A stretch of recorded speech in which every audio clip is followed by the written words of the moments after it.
It is the College Financial Health Show, the show with Matt Hendricks and Gary Stocker. Welcome back, everybody, to the show. And this week we have three colleges on our list. And like we do every week, we look at the finances, we look at the enrollment, we look at the graduation rates, and much, much more. We look at colleges that are financially strong, colleges that are financially on the border. And too many times we look at colleges that just have an unsustainable financial path. Hi, I'm Gary Stocker, founder of College Viability. And I'm Matt Hendricks, founder of Perspective Data Science. Today we're looking at three schools sort of all over the spectrum in terms of financial health. I'm going to start with best to least financially healthy school. So the first school we're going to look at is Concordia University, St. Paul, and their key financials look great. I'll show you those, followed by Andrews University in Michigan, which has some flags, but maybe still doing okay financially. I'll double check that again with you guys live here. In Naropa University in Colorado, not looking good financially. And I'll show you that. Looks like they've given up on the sort of brick and mortar type of delivery. They're going to go online only. They're selling their campus. And I'll show you what that looks like from a financial standpoint. So I'll start with, as we always do, with our advanced financial compass app, which is currently free, but we're going to sort of split off into different segments here on this because I have, oh man, almost 100 different key financials we can explore on this app now. And I want to make a more complicated version that has a lot more in-depth analysis that will be sort of geared towards a more sophisticated financial analysis. And then we'll have a free version still where it's open source and people can get informed. So I think you can see my screen, right, Gary? Yes, Correct sir. screen. All right. So we'll start with Concordia St. Paul. Concordia. So again, if I can type, you can type, start typing the school that you want to look at, and it will filter down. Again, if you're new to this app, the blue line is the school that we're studying. And we have two different graphs here, so you can see some side-by-side comparisons of different. It comes in handy when we look at, say, revenue versus expenses growth or something like that. Another thing to keep in mind is I have a set of closed schools here. These schools close in either 2023 or 2024. The list of schools are here, just to get a sense of what you really want to avoid in different financial metrics, like what's really bad. And you also have your guides here for the percentiles. This is the median school in the country. The solid line, the dashed lines are the other percentiles. So of course, median is 50th percentile. This is the 75th percentile here, and this is the 25th. All right. Ideally, you would stay right in that band or really close to the median on really all of these metrics. That's really the ideal, what you want to see from your school. Okay. But in some cases, more is better. Potentially, we'll take a look here. So here's Concordia St. Paul. They have had, actually, I would have been not happy with this. This is not a case where more is better. This is their net income margin.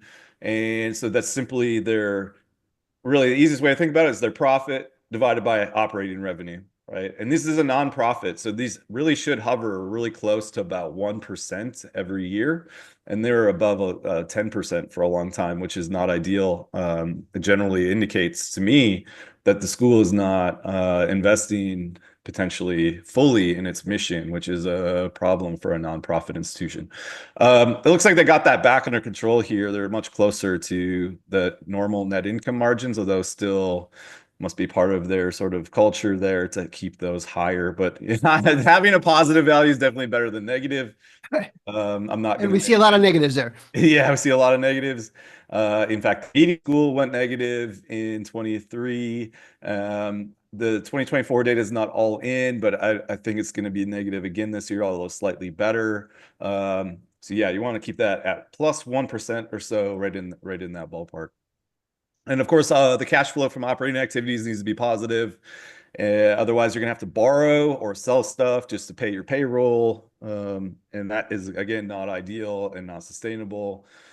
Schools that are closing are running net cash deficits from operations every year, basically, or many years. I shouldn't say this. Actually, we have the data here where they have positive for some of these, but really went poorly for them towards the end of their life here. And that's what ended up killing the school. They don't have a lot of reserves in some of these cases. Yep. And Yeah, when you can't make payroll, that's the end of the line for you.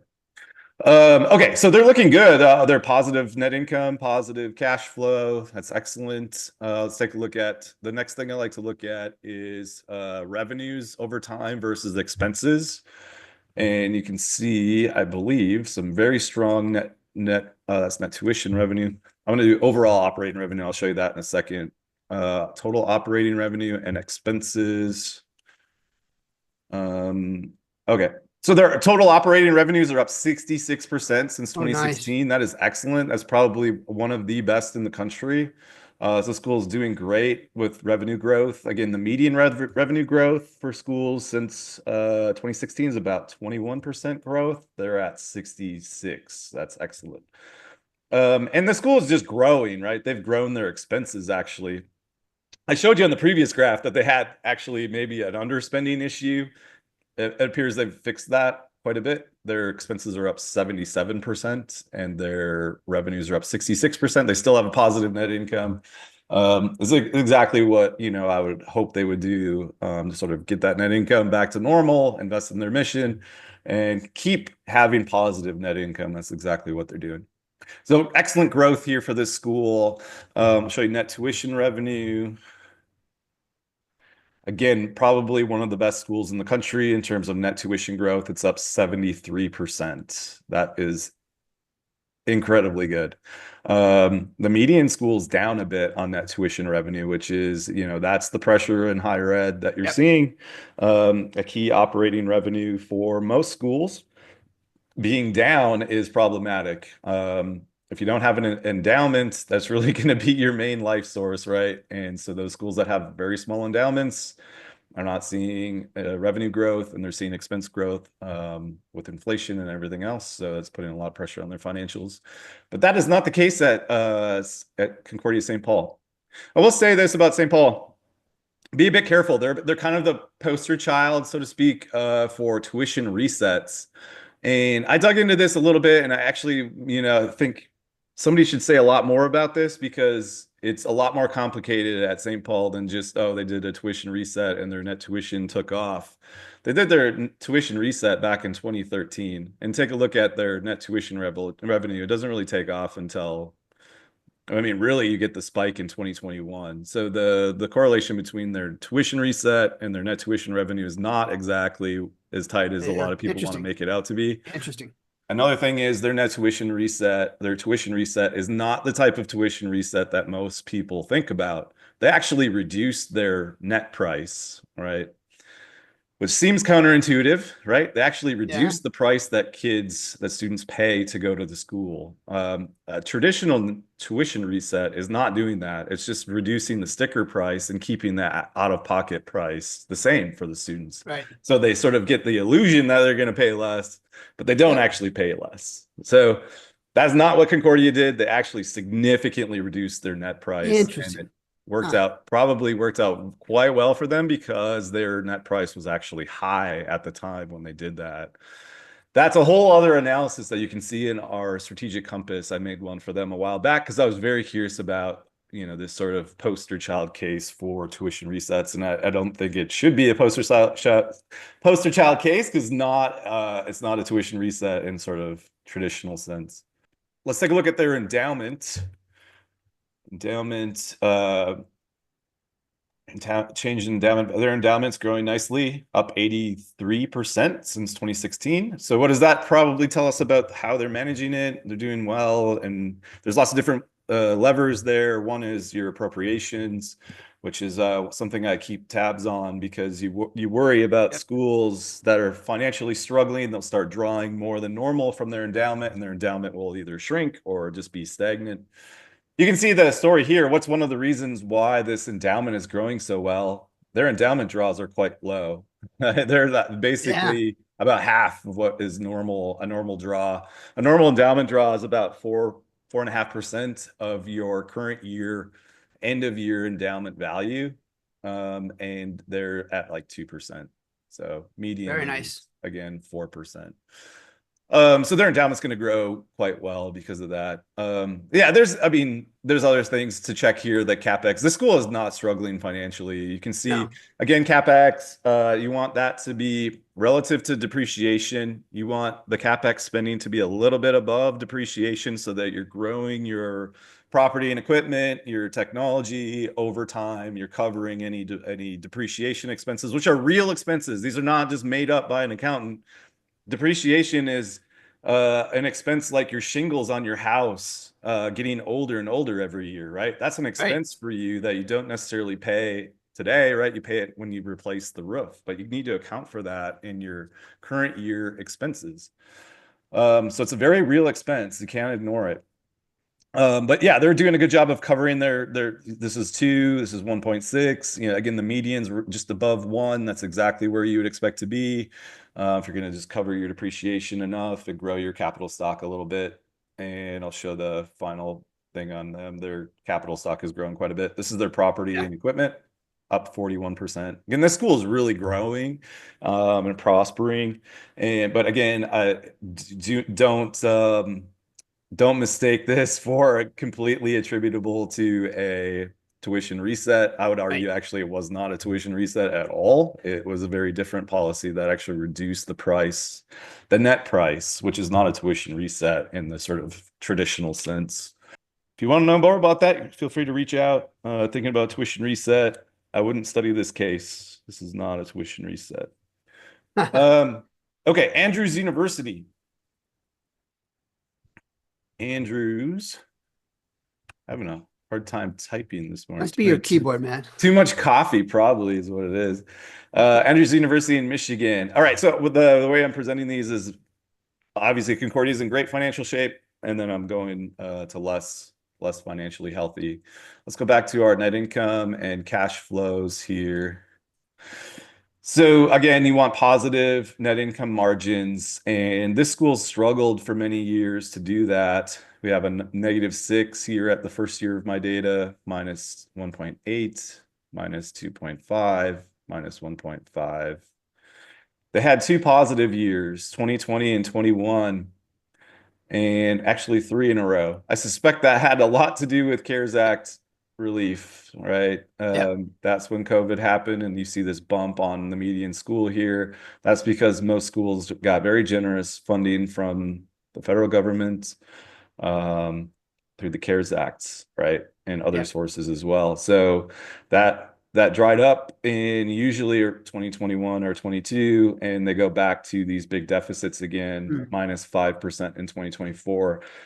So this is very concerning that they have these negative net income margins. I was very curious about this case, so I did look into this. This is really odd to have a fairly large net income loss from operations, and then also have simultaneously a big positive net cash from operating activities. I don't know if I still have this audit pulled up. I think I do. Yeah, Andrews University. I'll show you what happened here. So here's the 2024 net cash from operating activities. Although they had a big loss in net income, they have this line here, which is very bizarre, right? They had $11 Yeah. million dollars. You can see last year was only at 1 million.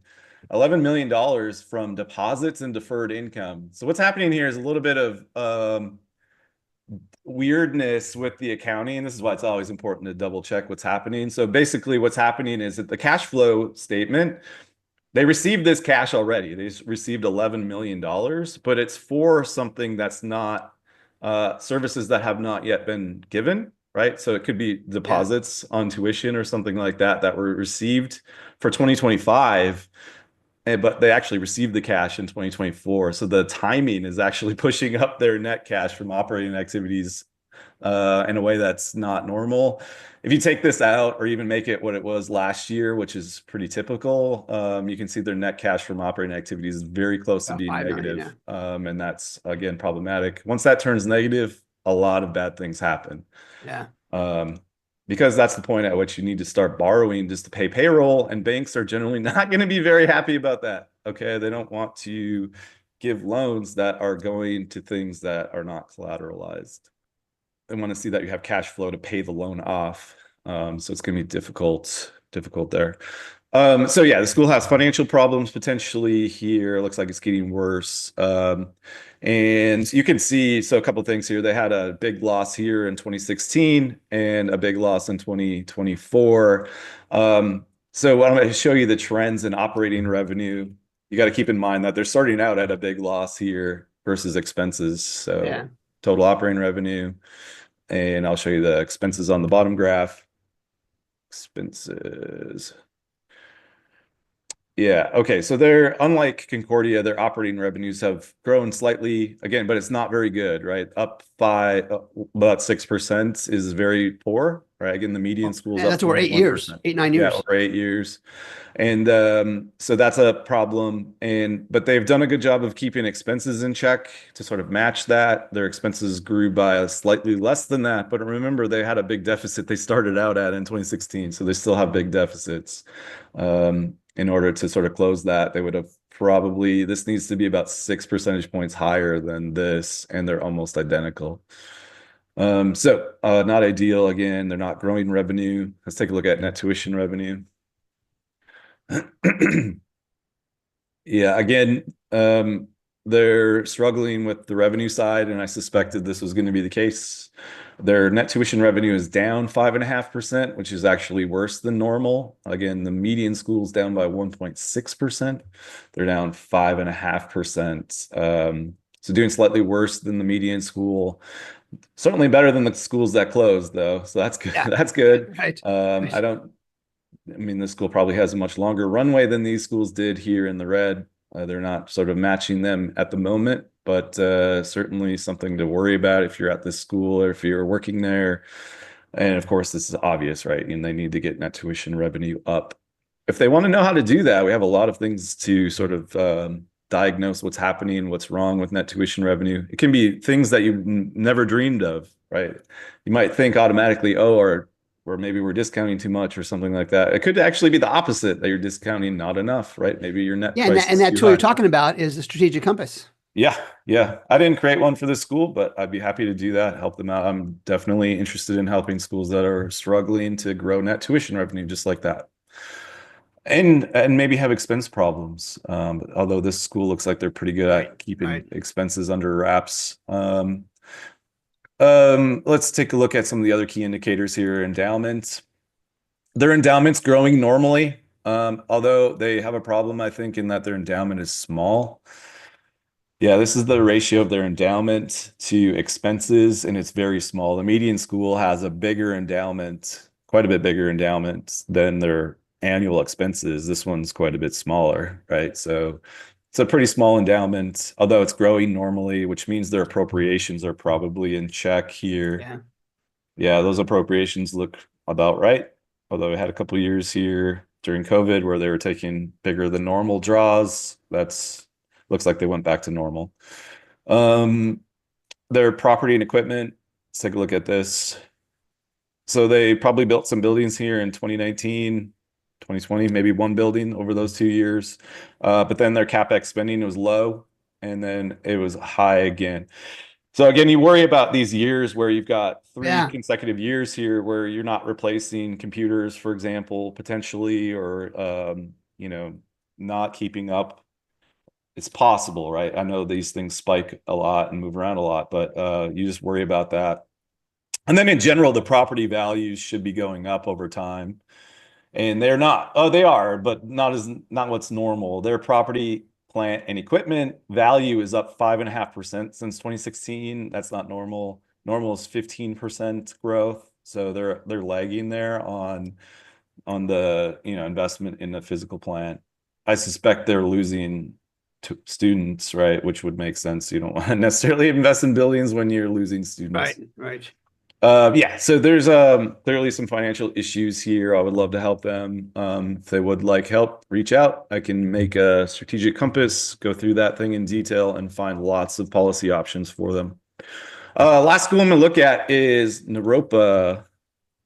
And while you're bringing that up, for those watching the recorded version of this, there'll be some contact information at the end of the video on how to reach out to me, and I'll set it up with Matt to start talking about the college strategic compass for your college. Yep. All right, Naropa University. This one is definitely struggling the most out of the three that we've studied on this show. So again, you've got most years negative net income. I mean, they just had 1 year, it looks like, and that was the COVID relief year. COVID, yep. So every year, big deficits. In fact, these last 2 years deficits are much worse than the closed schools deficits. And so of course you worry, these are worse than the set of schools that are already closed. So as far as I know, this school's still alive, but they are switching entirely. They're selling their campus and going to online only, which makes sense. I know actually that was a strategy used by some of these schools that died, actually, to just say, hey, let's just try to do online only, and apparently that didn't work out either. Yeah, negative cash flow from operating activities. Again, they're going to need to borrow just to pay the payroll and everything else, and eventually that cash, that lifeline runs out over time. And worse than the closed college set. Yep. So yeah, the school's in very rough shape. Again, their endowment is tiny, basically the zero endowment, right? Far smaller endowment even than the closed set. I mean, going to look at appropriations, they don't really have an endowment. So right. Net tuition revenue. This is the interesting thing about this school. They may have a lifeline here. Looks like they've, I suspect, I didn't double check this, but I could see this on the strategic compass. I suspect they've gone all in on online, or invested heavily in that. So they have been able to prop up their net tuition revenue recently. Although it hasn't changed their deficits. That may be their strategy now. I'm sure their board is thinking, hey, well, we've been able to grow online. Let's just do that and see if we can be sustainable that way. It may be worth a shot. I mean, you don't really have another choice, right? So there you go. Well, once they've decided to go online only, they can't go back to brick and mortar. Yeah, it's going to be tough. They're selling their campus, right? And you can see the property and equipment is down 30. They must have already sold some buildings. Yeah. Certainly not probably maintaining them. Let's take a look at CapEx. Yeah, these are very low CapEx spends compared to depreciation. Yeah. Only 1 year above one. And I wonder, actually, since this is right when they announced that they're going to go online only, if they're just repairing the buildings they need to repair in order to get them ready to sell or something like that, right? They're washing the windows and yeah, the carpets. Everybody's done it, right? You're going to sell your house like, oh, I got to go fix all this stuff that I just left for years. So that could be the case there, but yeah, this school is clearly that's what it looks like, right? If your school looks like that, they're struggling. This one's struggling. They've admitted it. They're going online only. They're selling their campus. I hope they can survive online. This looks promising. We'll have to see how this turns out for them. We'll see what their 2024 audit looks like, which apparently is not out yet. But yeah, that's what that looks like. Interesting. I'll kick it back to you, Gary, and see what you have. So I have one question. Concordia, I always like it when we have a college on here that is doing so well financially. And in my anecdotal observation, Matt, is 1 out of 10, maybe 2 out of 10 fit in the same kind of category as Concordia. And it's neat to see that because so many struggle. A preponderance of the colleges we look at are struggling. But I noticed they had an expense trend that was trending upward. And yet you said you're okay with that. I just wanted to follow up on that. Yeah, I think I'm okay with it because they had a big net income surplus. So if I were president, I'd say, hey, we shouldn't be running an 11% net income surplus. We should be investing our sort of profits back into the school and growing the school. And the way you're going to do that is to grow your expenses more than your revenues, just by definition there. So that doesn't bother me. The school is clearly growing. And so that, if maybe the story I just told you is not what they did. Maybe they're just like, oh, we're going to grow and we're going to invest in all these other things. And that's exactly what I'm saying, right? They should be using that money to invest in the school. You're going to get a much better return if you do it right than just using that money to invest in the stock market or something, which was apparently what they were doing in the early part of that data set. So interesting. A surprise for everybody, the first ever showing of the college major completion app. I'll show that here in a second. And as always, let's look at enrollment. And, Andrews down a lot, 20% down over the last 8 reported years. This course is data from iPads. The 2025 private college viability app will be out later this month. And Concordia, not only are they doing well financially, Matt, they're growing nicely, up over 30% over the last few years. And, Mhm. Naropa at up 10, that's flat over 8 years. That's not really that much growth. That makes sense. Like you said, it will be interesting to see if that number grows with an all-nine focus that they have. We always look at graduation rates next. And again, here at College Viability, our minimum threshold, and it's being generous, is graduating 50% of your students over at least 4 years. And we really don't see that at all here. Even Concordia doing well financially, the graduation rate hovers around 40%, something like that. I don't know what to say. It's happened so many times. Andrews, kind of the middle three colleges that we have, is a little bit better. Naropa isn't even graduating students. You've heard me say before, Matt, if you can't even graduate 30% of your students, I make the tongue-in-cheek argument that you're not really a college. You're more of a tuition collection agency, because colleges are in business, Matt, to graduate folks, not just to Mhm. take their tuition dollars, have them attend classes, and then not graduate. We always look at coordinating with what Matt talks about. We'll look at tuition and fee revenue. And again, nobody's going to fall out of their chair here. Concordia's up 25, almost 26 million over the last 8 years. The other two colleges have losses. And again, Matt showed the net income for both of these makes sense because their main source of revenue is down considerably over the last 8 years, down 10%, really for about both of them, just different numbers. And then from that, we take a look at the endowment mentioned. Matt mentioned that Naropa has a really small endowment. If you look at the bottom for Naropa, there in 2022, their endowment was 3 million. Matt said that's effectively zero. I say that's not even couch money, not even Yeah. college couch money. That's not going to get you anything. Here at College Viability, our minimum, you can pick whatever minimum you want, is 50 million. Concordia is below that. But again, I have no issues with that because, like Matt shared, they are a cash operation and they're doing very, very well with that. And their endowment has grown nicely, up 12 million, up 40% over Hmm. the last 8 reported years. Very nicely done. And then to look at the parameters associated with students, let's look at admissions yield. And really, they're all in the same general category, not awful, not great. Anything below 20% is concerning. Really, all these hover around that. So the percentage of students that they admit who actually show up, pretty consistent for all these, even though the numbers are down a little bit. Matt, you and I have talked about this. Admissions yield is down for most colleges, in large part Hmm. because it's so easy to make application to a college. I use the analogies like ordering another ingredient on your pizza. You check another box on the computer screen and you've applied to another college. And so with applications up, the percent yield has trended down across the country. You just look for big drops, and that down 12, down 11% is pretty common for what I see. And then to balance that out, I look at percent admitted. And this is interesting. I'm not even trying to believe this for Naropa because they're effectively admitting everyone who applies, absolute open enrollment. Hmm. And again, I teasingly call that a heartbeat admissions policy. You have a heartbeat, they'll admit you. Um, Andrews was interesting because they're all over the place. And it's possible in the last couple of years, like we saw with Webster University and others, they have cash issues and they make the decision to go from being somewhat selective, Matt, to being almost Yeah. non-selective at all. And we see that particularly at Andrews. Concordia, interesting data here, data points, right? They Hmm. also are kind of all over the place. Be interesting to talk to them to see what the thought process was behind the variance, up 40%, up 40 points, and then down about 40 points over the last 8 reported years. I don't often see that. I've seen it before, but I don't Yeah. often see that. Yeah, I'll just say, like, in my experience, some schools seem to be quite rigid on their admissions policy. So they have specific rules about, who they're going to admit and not going to admit. Other schools are a lot more flexible, and they're trying to hit a target of a certain number of admitted students, regardless of how many apps you get, right? So Yeah. then the percent admitted will float around based on how many apps you get. I think that second approach is better generally Yeah. financially, but perhaps academically, you're going to get classes that some are high achievers, some will be lower, right? You're going to get a lot more variability that way. Okay.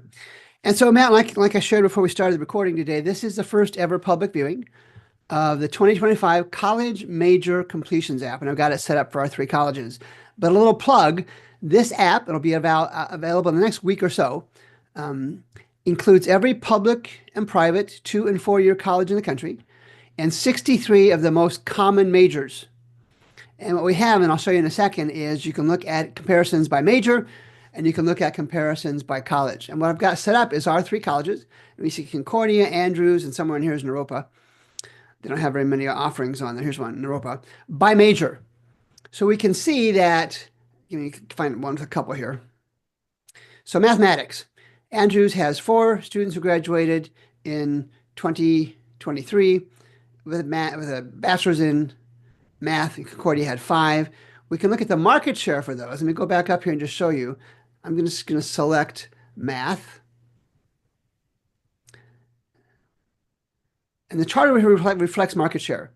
So for just these 2 colleges, it's not a good example. You can see the market share for both of these. And if you're doing a self-study and you're using this as a college, and you want to compare your market share for things like math or any of the other 62 colleges, this actually breaks apart the market share user selected. This is just for our show today, but you could have 3, 4, 5, 10 colleges here and see what market share they have in your region, in your country, in your across the country as well, by any of those 63 common majors. And then we do the same thing by college. Now this time we have, this is more informative for our show today. We have each of our 3 colleges. So Andrews and Concordia are still up here. We can expand those. I know what happened. So here are all 63 majors for the colleges. So we can Andrews University and all of the 63 majors that they offer. And this is across bachelor's degrees. We could do the same thing for master's degrees. The numbers will change. And that gives you a feel for what a college has for all the disciplines. The little graphic you see under market share for 2020, 21, 22, and 23 represents the percent of business administration at Andrews University. So 33% of all their master's degrees are in business administration, 29% in social work. We can do the same thing. Let's go down and look at Concordia. Let's go back to bachelor's just for a change of pace here. And for all the bachelors at Concordia, we can see they're strong in psychology. They're strong in sports kinesiology. That's a nice niche. And they're strong in business administration. So anyway, Matt, this is for these colleges, the 3 that we're looking at today. It's representative and it shows what the app will do. But this is a much more powerful tool. And Matt, I'm not aware of anybody who has done it this way to give colleges, and I'll have a student and family version as well, a chance to compare what the majors are, both in terms of absolute numbers and market share. And it'll be a user selected kind of view. And I'm really anxious, Matt, to get that out the door. What's your initial reaction to that? Yeah, I think it's good. It's good advice. If you want to be a math major, it's probably best to go to a school that is, focused on that, has demonstrated that they're good at that, and they have the resources. At least in theory, you would expect they'd have the resources if they graduate a lot of people in that major. So yeah, I think it's good advice if you already know your major. Yep. Yeah, and even for the colleges themselves, we've seen last year and again already this year, cutbacks and layoffs. And for colleges themselves to look at this data and see where am I strong, where are there some course sharing opportunities, either online or face-to-face, or where do I need to cut, are the options to look at. So anyway, Matt, a good show today. 3 colleges, one doing really well, Concordia St. Paul, just impressive. St. Andrews has some opportunities. Naropa is going to struggle probably for the foreseeable future. And like we share every week, this is a data generation. And the data has almost always been out there, Matt. It's just folks like you and I that are taking the data and making sense out of it using our own skills, our own background, our own experience. Say, hey, don't take the word for colleges if you're a student or family member. Colleges, faculty, staff, community leaders, political leaders, this kind of data will tell you whether the college in your region is doing well, like Concordia, like Pace University in New York, like Gannon University in Pennsylvania, University of Mary in South Dakota, all doing really strong, but also tells you what colleges you really need to be concerned about. And sadly, Matt, in this day and age, there are way, way, way too many. And I'm sure as the show goes on, we're going to end up reflecting back on some of the colleges we've covered, and we're approaching 60 now in less than 7 months of doing the show, that we're going to go back and find some that we were right, that they just couldn't continue. And I think that will inform what you and I do in future shows. If we're able to look back and say, hey, kind of, we told you so, there's some value in that for those watching this show. So again, for all those making time to listen, to watch the show on the recorded version, we're grateful for your time. If you'd like to join us for the show, If you'd like us to review your college for the show, drop me a note and there'll be contact information on the recorded version of this. I'll be happy to reach out to you and have that conversation. For Matt Hendricks, I'm Gary Stocker. Thanks for joining us for the College Financial Health Show for January 21, 2025. We'll be back next week with another show.